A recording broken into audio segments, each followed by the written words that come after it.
नमस्कार विद्यार्थी मित्रांनो, UPSC मेन्स एसेचा पेपर झालेला आहे आणि एसेच्या पेपरमधले जे टॉपिक्स आहेत ते आपण समजून घेणार आहोत.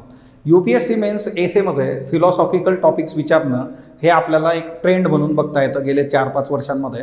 त्याचं प्रमाण पण हळूहळू वाढत गेलं आणि आता जे टॉपिक्स तुमच्या समोर आहेत हे पण सगळे जे आहेत ते फिलॉसॉफिकल टॉपिक आहेत. त्याच्याकरता फिलॉसॉफिकल टॉपिक समजून घेणं, त्याच्यावर लिखाण करणं ही काळाची गरज आहे, हे लक्षात ठेवा. येत्या काळामध्ये डिस्क्रिप्टिव्ह पॅटर्न राज्यसेवा जी आहे तिथेही फिलॉसॉफिकल टॉपिक्स आपल्याला रिफ्लेक्ट होतील, म्हणून आपण आपल्या रुटीन टेस्टमध्ये त्याचा समावेश करत असतो. बघा, सगळ्यात पहिला सेक्शन एचा टॉपिक जो आहे ट्रूथ नोज नो कलर जे आहे, सत्य कोई रंग नाही जानता है. सत्याचे कुठलेही रंग नाही, सत्य जो आहे कुठलाही रंग जाणत नाही, जसं आहे तसं. दुसरा टॉपिक बघा, the supreme art of war is to subdue the enemy without fighting. म्हणजे बिना लढे दुश्मन को परास्त करणं युद्ध की सर्वोच्च कला आहे. कसल्याही पद्धतीने जे आहे आपल्याला युद्ध न करता जे आहे विजय मिळवता आला पाहिजे. सो हे त्या पद्धतीने जे आहे कुठल्या मग गोष्टी त्याच्यामध्ये रणनीती वापरल्या जातात. Thought finds a world and creates one also.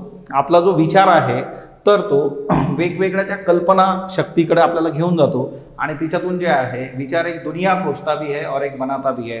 आपण जे आहे आपल्या सबकॉन्शियस माइंड थ्रू काय काय करू शकतो. अशा वेब सिरीज पण आजच्या डेटमध्ये भरपूर आहेत, त्या तुम्ही बघू शकता. आता अंधेरा नावाची एक वेब सिरीज पण तिच्यामध्ये जे आहे तुम्हाला बघता येते. बघा, सबसे अच्छे सबक कड़वे अनुभव से सीखे जाते हैं. आता हे तर जग सर्वश्रुत आहे, best lessons are learn through bitter experiences. आपल्या आयुष्यामधले जे बिटर एक्सपिरियन्सेस, कडू अनुभव आहे, ते आपल्याला सगळ्यात चांगले जे आहेत सबक शिकवतात. त्याच्यानंतर जे आहे सेक्शन बी मधले 4 जे टॉपिक आहेत ते आपल्याला बघायचे आहेत. याच्यामध्ये पहिलाच जो आहे बघा, मैले पानी को जो आहे तर तो मैले पानी को अकेला छोड़ने से ही उसे सबसे अच्छे साफ किया जा सकता है ना. मडी water is best clean bye living it alone. जसं आपण जे आहे मडी वॉटर जर आपण स्थिर ठेवलं तर तिच्यातला गाळ खाली बसतो बघा आणि ते स्वच्छ होतं. इतरांमध्ये सरमिसळ करून ते पण जास्त जे आहे पॉल्यूट होऊ शकतात. त्याच्यापेक्षा मडी वॉटर तुम्ही तुमचं सेपरेट ठेवा.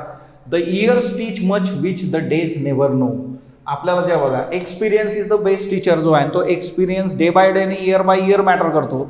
सो तसंच जे आहे की ओल्ड वाईन सारखं हे प्रकरण आहे.